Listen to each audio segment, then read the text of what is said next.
Japan, but not before striking an optimistic tone that a deal on the nation's debt ceiling could be reached.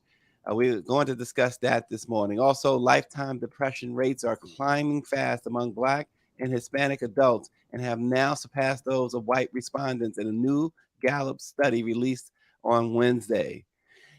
And what happened in New York? The paparazzi and allegedly, according to Harry and Meghan, chased them through the streets of the Big Apple for more than 2 hours, and including driving on sidewalks and car crashes and all this movie scene like stuff.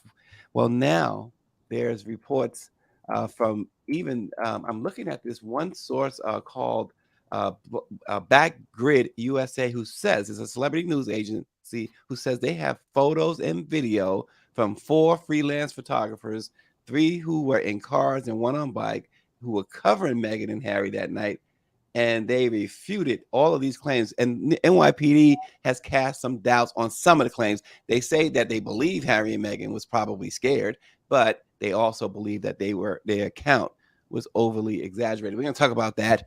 I am not too fond of the royals or whatever you call them. So let me set the tone there as we bring in the one and only Rashonda Tate Billingsley. Hello, good morning. Good morning. How are you? I'm doing well. Houston, Texas. Houston. Wow. Listen, speaking of Manhattan, now you might be able to appreciate this. And I know it might be in your wheelhouse, or it may not.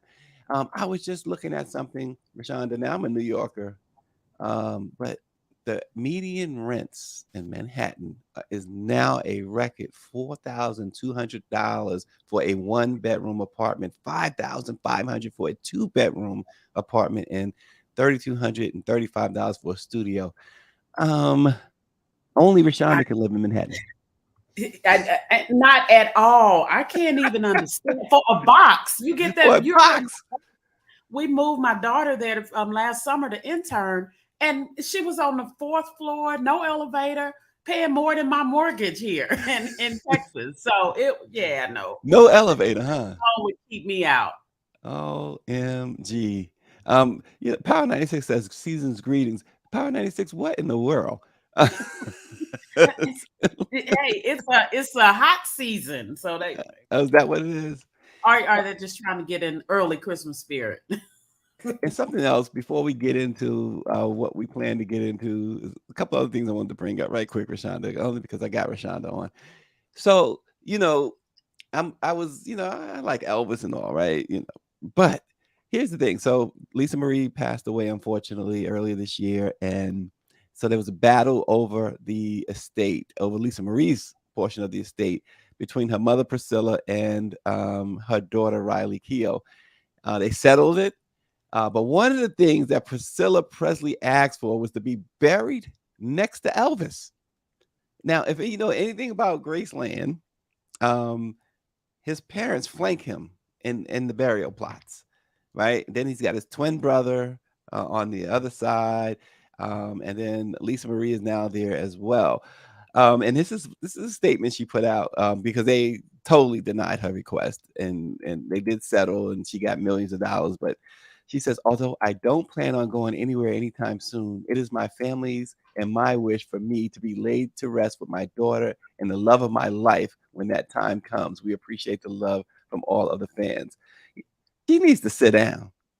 Because I wish my son's wife would come to my dig her up and put me in next to no. You can get on the others, you can get at his feet, but don't move me or your daddy. No. She don't even belong in Graceland. Send her. I mean, come on. Send her to the Memphis Community Cemetery down the road or something. Come on, give me a break, Priscilla. Give me a break. And here's the other thing that's aggravating the heck out of me, Rashonda. I am aggravated.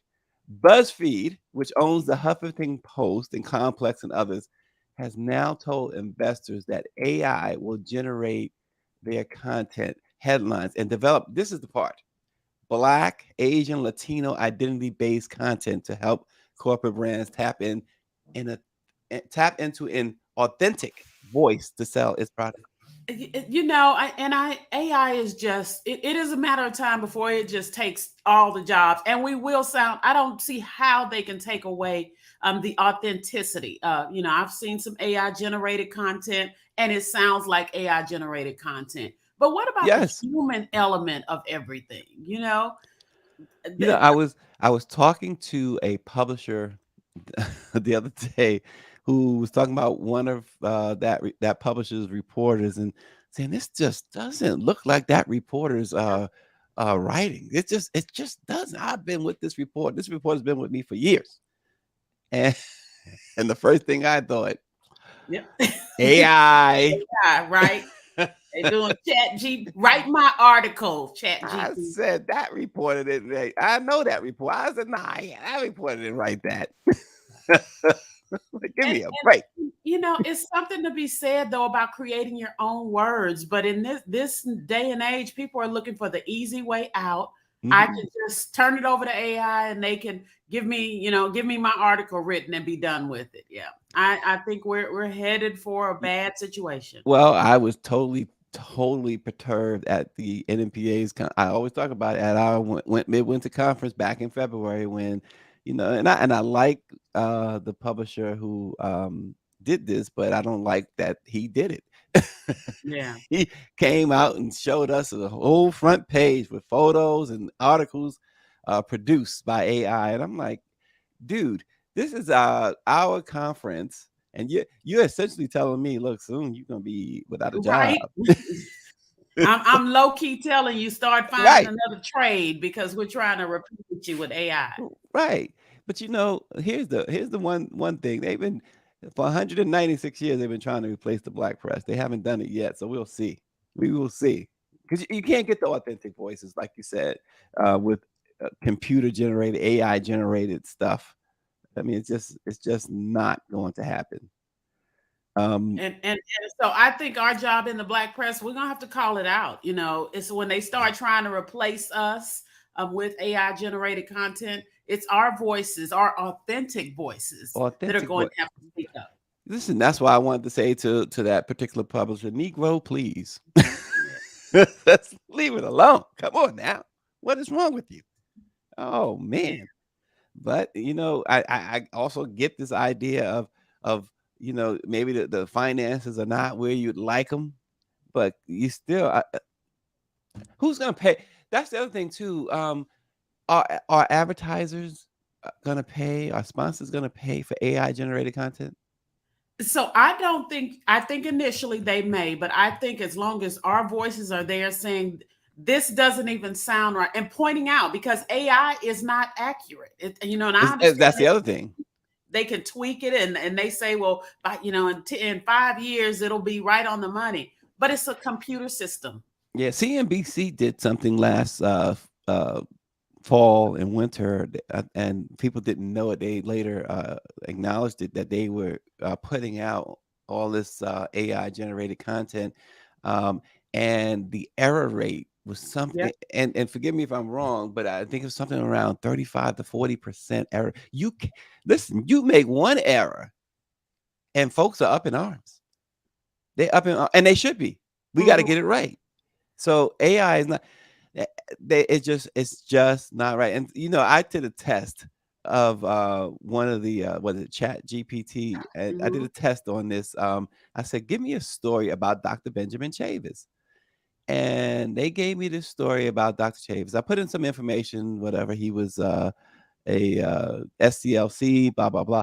And then they spit out that, oh, he led the Black Panthers and all.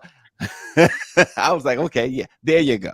There Yeah. you so anyway, Rashonda, this AI stuff has got to stop. We got to stop. Even the what you call it? The guy who created it, he said, look, there's some problems here.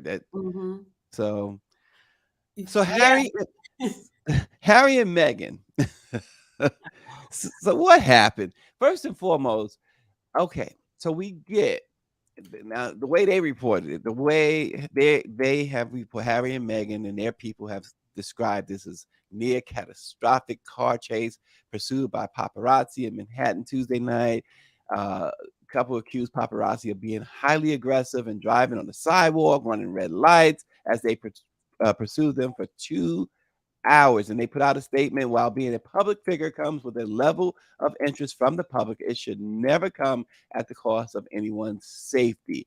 Um, and we also know that Harry's mother, unfortunately, uh, the Princess Diana, lost her life in a similar situation, right? Mm-hmm. So you want to respect this. I don't get the idea of paparazzi chasing anybody anyway, because you're going to get a picture. What Right. picture are you looking for? Number one, what's shot? I mean, they say the money shot. What is the money shot here, Rashonda? The money shot is the car turning over and toppling, and I think that I just try to think of it like if you were kidnapped and you're thrown into the back of a truck, and once you get to your destination, you're like, I've been driving for 3 hours and it was actually 12 minutes, because in the moment it feels so much worse than it actually was. I think that's what happened here, because if the cars had been chasing them and it was near catastrophic and they almost flipped over, we would have seen the video of that immediately. Immediately. Nobody would be holding on to that video saying, I'm waiting to release this, with all that paparazzi chasing them. You're not going on a high-speed chase in the streets of New York City, Manhattan, for 2 hours, going on sidewalks and things of that nature without it being filmed. Even the street cameras will film that. Mm. And you're not gonna every other minute, every other second, you're running into a police officer. So I just can't. Here's the thing. I don't believe it. I don't believe it. I don't believe it happened. I think that paparazzi pursued them without question. I Mm. don't believe it was as deadly as they said, or as crazy as they described. I mean, anytime you're pursuing someone, it could be deadly. But as crazy as they described it, um, I also think that these people, again, love attention, and they get it in some forms that they don't want to get it, but they get it. Mm. um the NYPD says that they respect Meghan and Harry. However, they have cast some doubts on the extent of their story. They said there's no doubt that they know that, or they understand the fear that they may have had during whatever happened, but there's doubts from the New York City police that there was such a chase going on.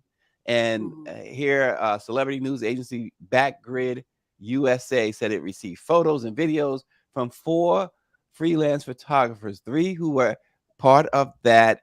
Well, they all were a part of that so-called chase. Three of them were in cars and one on a bike.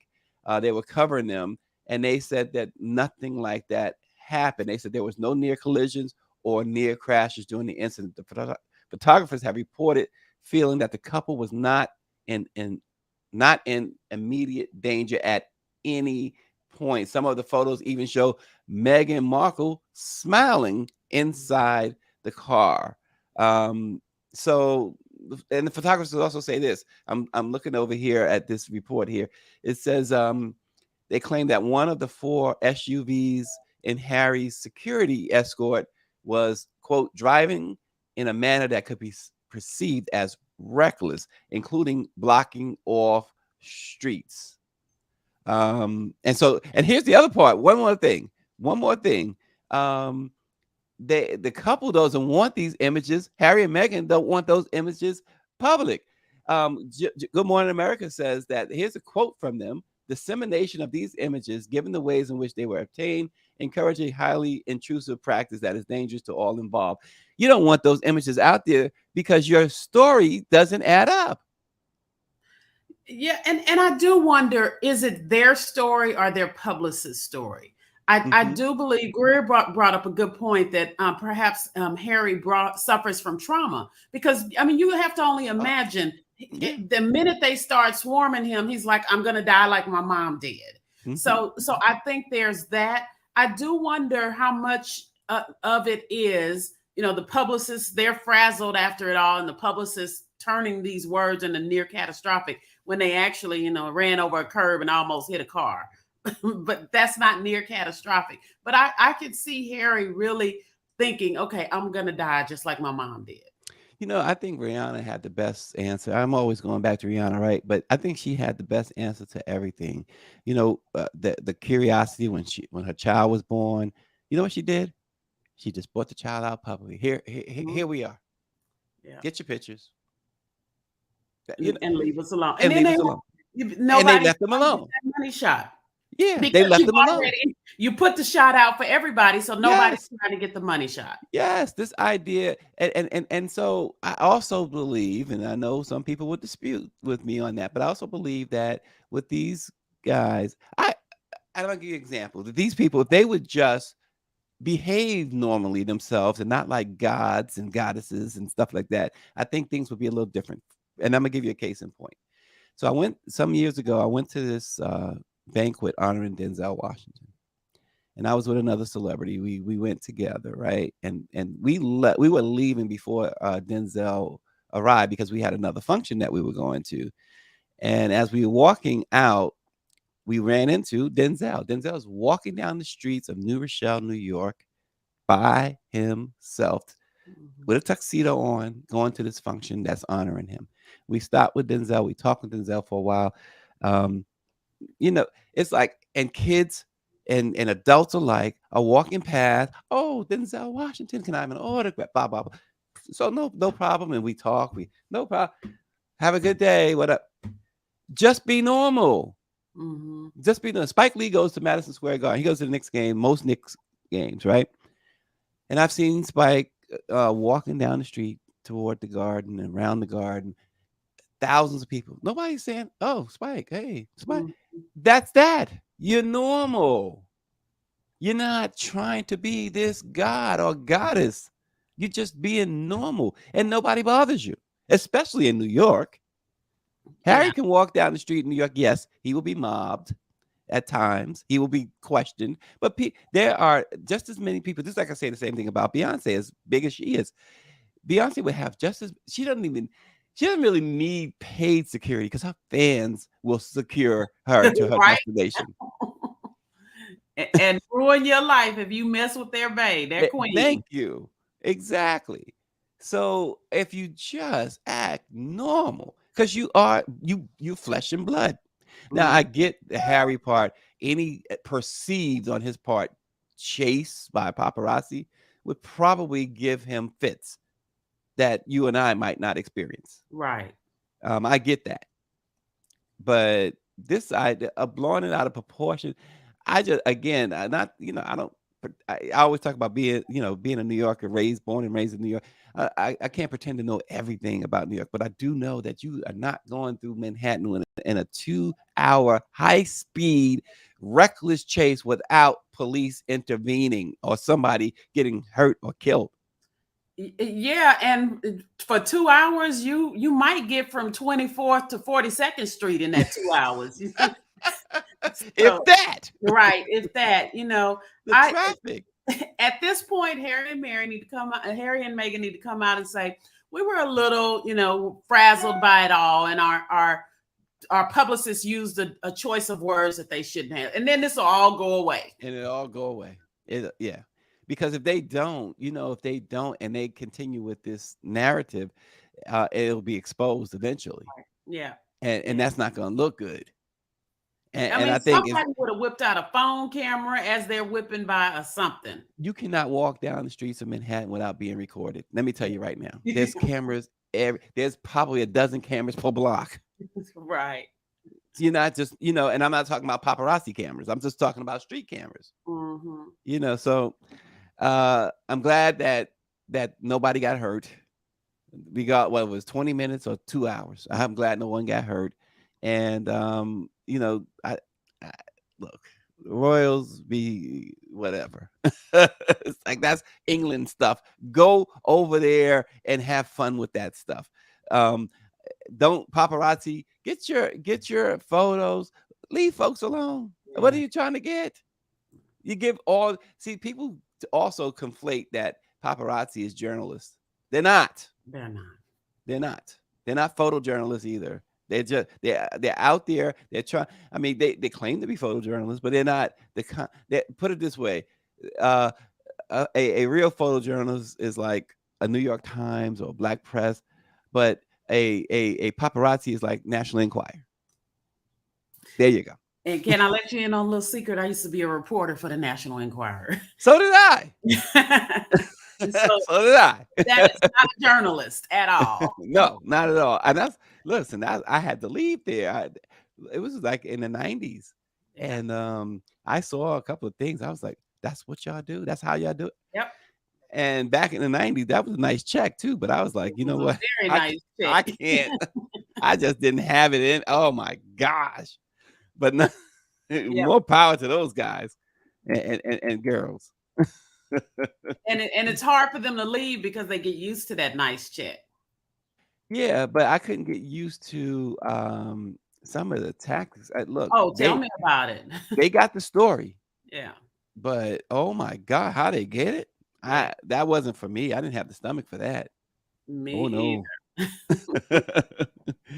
So, Rashonda, we don't talk about this a lot here, but this part of politics, the debt ceiling, and it's important.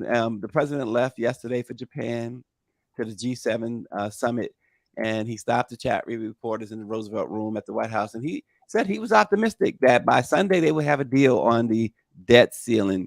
Uh, uh, Speaker McCarthy also said he was optimistic that there would be a deal. However, what would that deal look like? And you have to wonder because the Republicans want work requirements for those who are receiving any type of government assistance. And that includes, get this, Social Security. They want some sort of work requirement. The president said he's totally against that.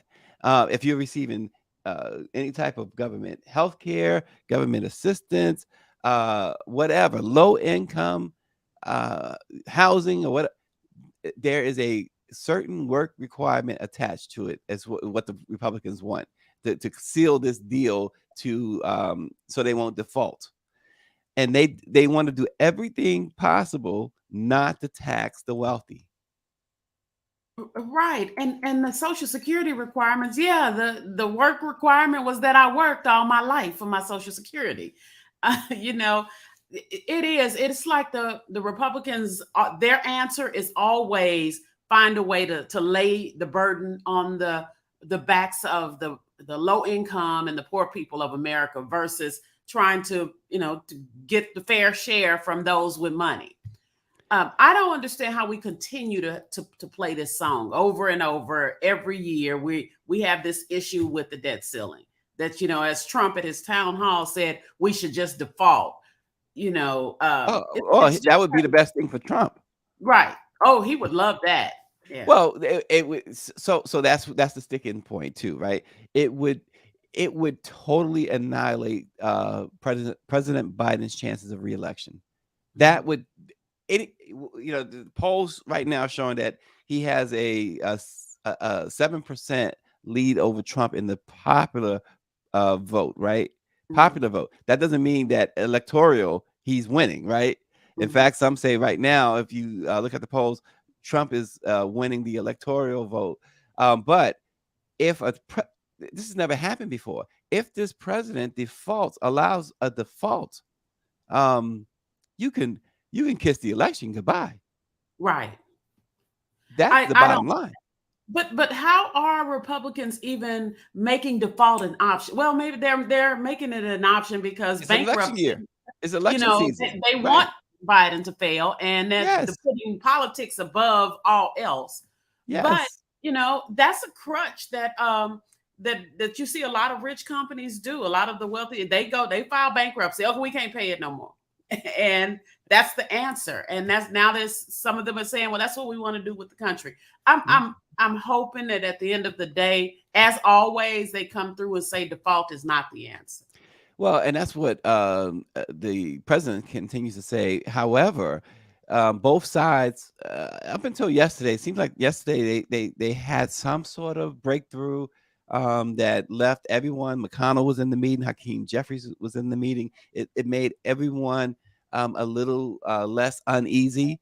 But um, McCarthy's statements on work requirements and other things um, gives pause. Other Democrats are saying, listen, use the 14th Amendment.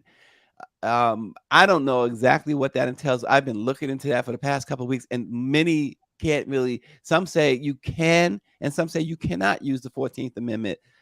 It's not a good thing. It's a temporary fix or whatever. But here's the problem with saying it's a temporary fix. Once again, the Democrats held control of the Senate and the House up until last year, right? Mm-hmm. And the White House. So, and I understand that you can do this debt ceiling thing. You can actually make an agreement and pass it and let it stick for several years, not just a year at a time.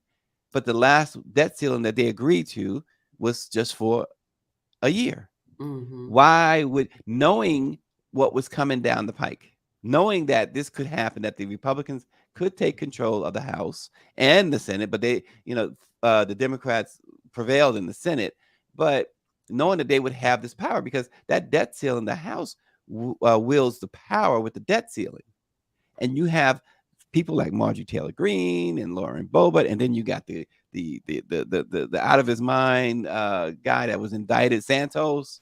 Mm-hmm. Um, and so you have a situation where they're willing to hold everybody hostage.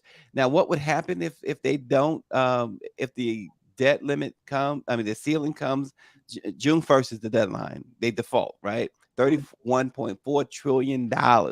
It would be a default. They couldn't pay their bills. It's estimated that about 8 million people will lose their jobs in the first couple of months of a default. Um, all social services would end. So it's a really, really serious. It's never happened in the history of the United States. And if it happens now, it's going to be catastrophic. And I think that alone is a reason that they're pushing it. They're pushing it because Yeah, and they're both sides has dug their heels in. yeah. Biden is so Biden is looking at it like this.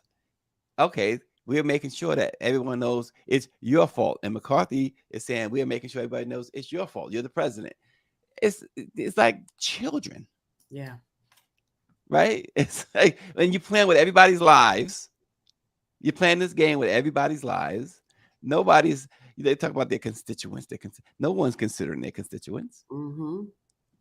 So, but the government it's facing a default.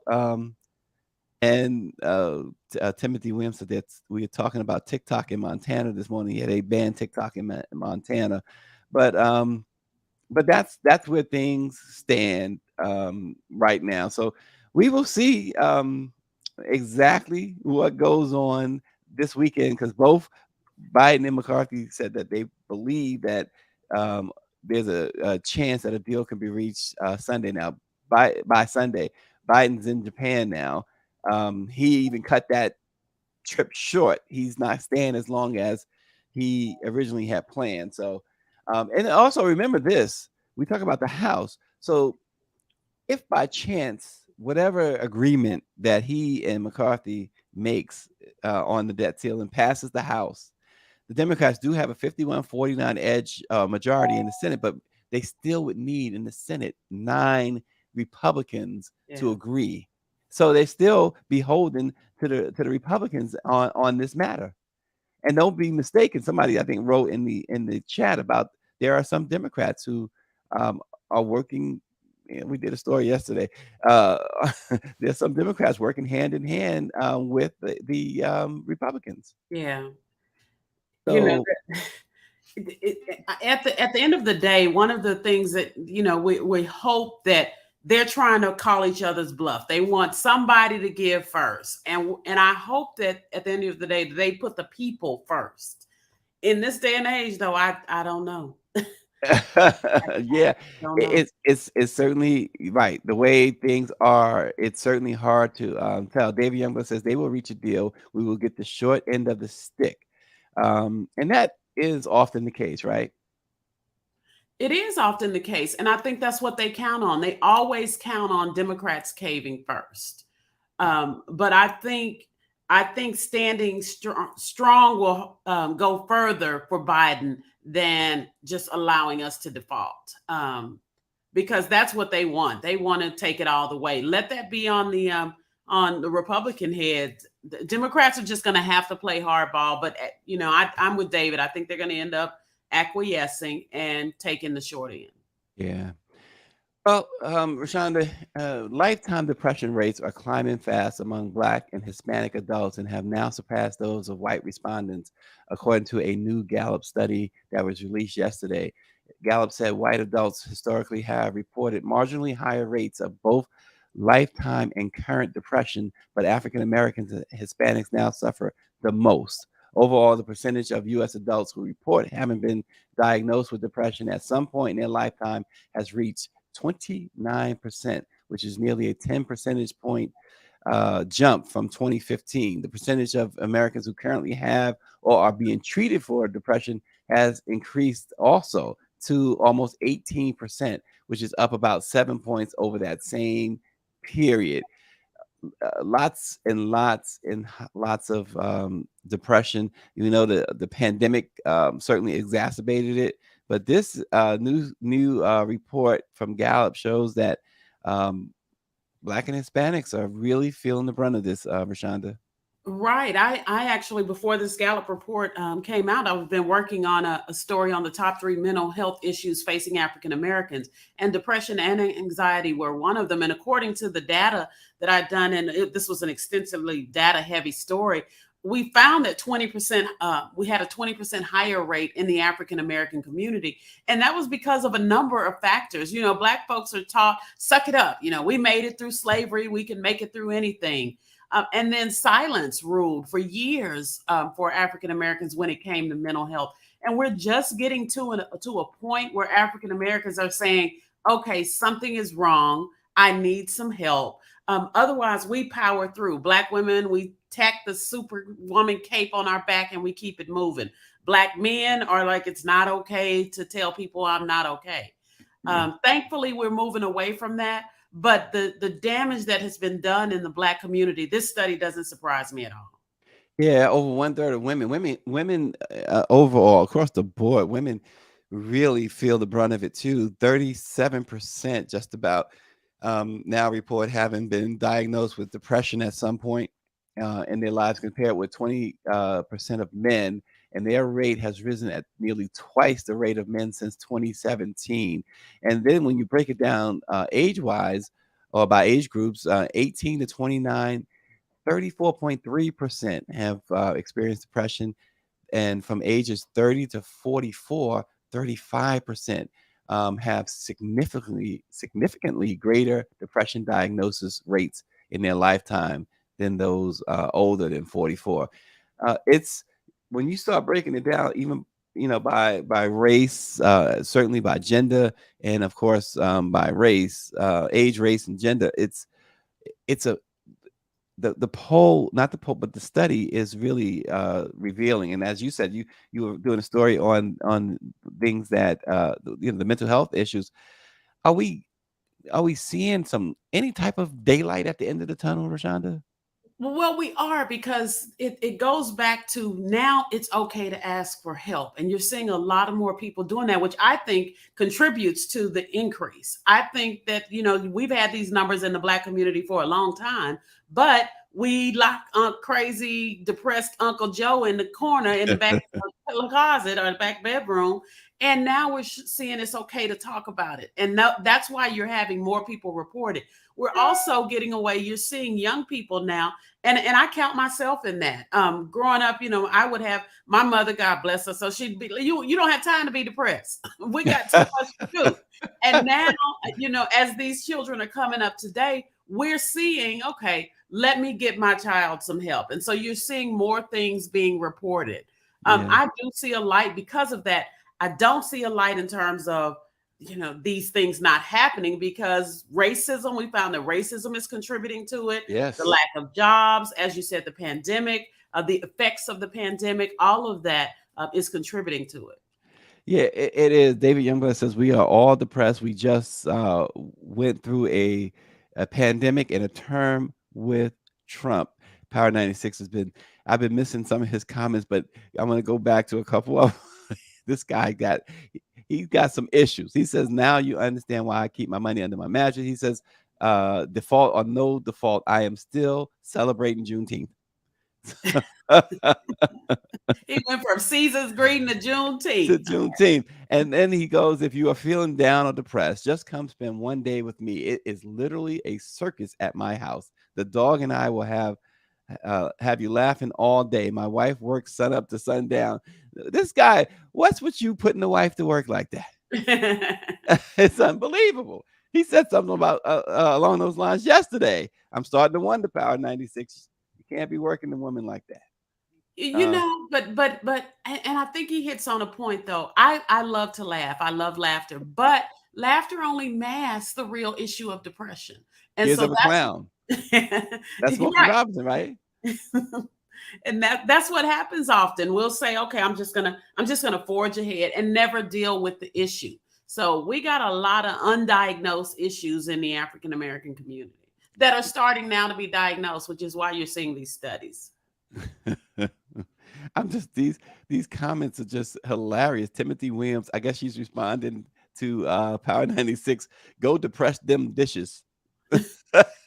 See, and that's what you were saying, like our parents, like you ain't got time to be depressed. Yep.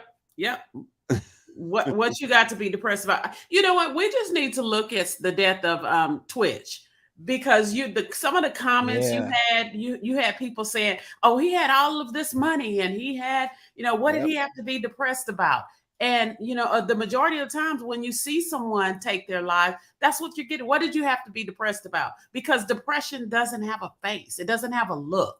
Right, exactly. And I think you may have even said this earlier, but it doesn't matter. Money can't buy that happiness. Right. It really can. I mean, it can buy you things. It can, get you a nice vacation or trips or whatever. But happiness doesn't have a price tag. Right. So that's unfortunate, and it's globally too. The Gallup said that nearly 4 in 10 adults age 15 and older either endure significant depression or anxiety themselves, or have a close friend or family member who suffers from it. This is on a global scale. Mm-hmm. So it's a global issue. It's not just a domestic issue. Right. And one of the things that I found is that, African Americans face several additional risk factors for anxiety, and racial trauma is one of those. The exposure to racism and racist abuse, we think is just, we're just watching it, but all of those things play a role in people. The effects of racism, such as fewer opportunities and less safe communities, and then higher rates of trauma, sexual assault, police violence. All of those play a role. Think about, how many young Black people, well, not young, but Black people in general, get anxious when they see the police car pull up behind them. All of those things play a role in the rising rates of the rates we see rising for the African American community for depression and anxiety. Yeah, it's so funny, so interesting. I should say we were talking about that case the other day, the situation the other day with that hospital worker, white woman in New York with the bikes. And my wife, she's looking at it, she's like, "That's pathetic." She said, "But you know what? If I was the guys, I'd just said, you know what, take the bike, whatever." I said, "Well, they paid for the bike. Yeah. It was their bike." And she said, "Well, perhaps they could have called the cops or whatever." And I'm saying, see, that's the last thing Black people want to do. Right. And that's a shame. And and she agreed. And it's a shame that you're hesitant to call the cops. Right. When you're the victim. If you look at the guy in Chicago a few years ago whose son was having a mental health episode, and he's like, "Let me call the police to help us." And the police rolled up on the scene, and within a few minutes, his son is dead. Yep. And so, I mean, that's always the last line of defense. And I understand just walk away sometimes. It makes it better. But I think Black people are getting to the point where they're sick and tired, as I said, of being sick and tired. They're sick and Yeah. tired of walking away and giving the Karens of the world the right to feel like, okay, I can take this bike if I want to, because they're not going to fight me. They know. Yeah. Before we close, let me just bring out 2 points Greer's making. She says Brett Favre says America was in a better place under Donald Trump. I think if you were an American citizen, he cared about you, according to Brett Favre. Um, Like Brett, Greer also welfare. Congresswoman Summer Lee says that DC residents pay more in federal taxes per capita than any other state, yet the nearly 700,000 residents don't have full representation in Congress. I'm sure it's no coincidence that those residents are over 45% Black, and a lot of Black women are talking about DC statehood. Um, Big topic right there, that's for sure. Yeah. DC statehood, and I know that the uh, papers in DC, our member papers, the Washington Informer, the Afro, have been doing a lot about statehood. So check those newspapers out as you follow more of that great information Greer presented. I'm sure you can find it. Um, in the Black Press of America. Sarah Jane Comrie is the bike Karen, says Timothy Williams. So, yeah, I think she was identified. So, Sarah Jane Comrie, the hospital, in fact, put out a statement. They are investigating that situation. They are obviously embarrassed by it, and who knows, maybe she will or has lost her job. They put her on leave. So we'll see what happens there. But Rashonda, it's always such a cool thing to have Rashonda. Rashonda is she's like a jack of all trades, a Jill of all trades.